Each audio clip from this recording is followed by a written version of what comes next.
One morning, Thomas was feeling very excited. A new station on his branch line was to be opened by some very important people. Sir Topham had especially chosen him to pick them up from the harbor. Afterwards, there was to be a party to celebrate. But James, the red engine, was cross. "Huh," he said. "Very important people should be picked up by a splendid red engine like me. Fancy choosing little Thomas."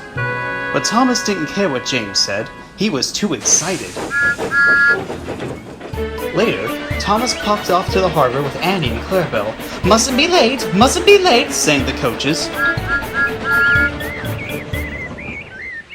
Down at the harbor, the important people climbed aboard Annie and Clarabelle, and Thomas proudly began his journey to the new station.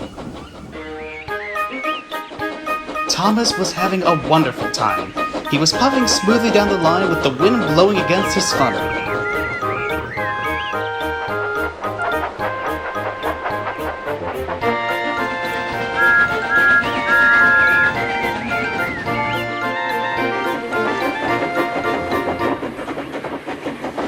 As he rounded a corner, Thomas saw the signal alarm go off. His driver shut off steam and put on the brakes.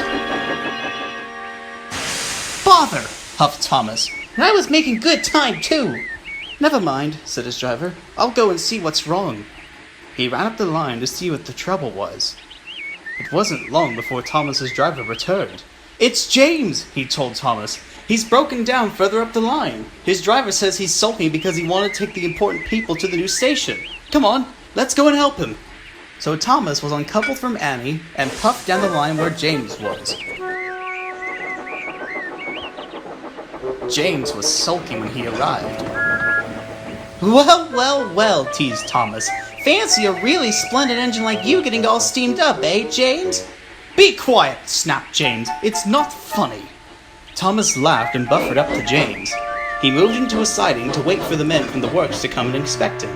Then, Thomas backed down the line and coupled up to the coaches and hurried away as fast as he could.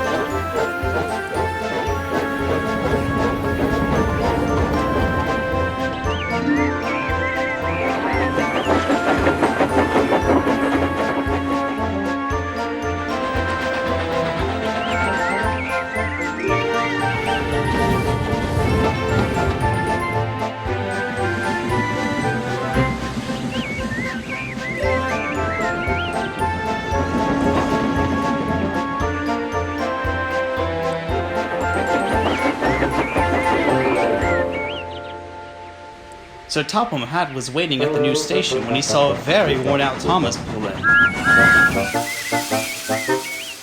"Thomas," he said, "you are very late." Thomas felt very ashamed.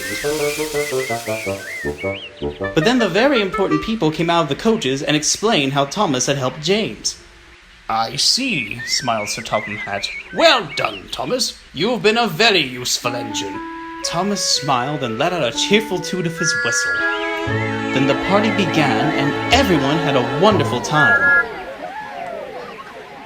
As for James, he had to stay at the works for a week until he was repaired. He thought he would never boast about his bright red paint ever again.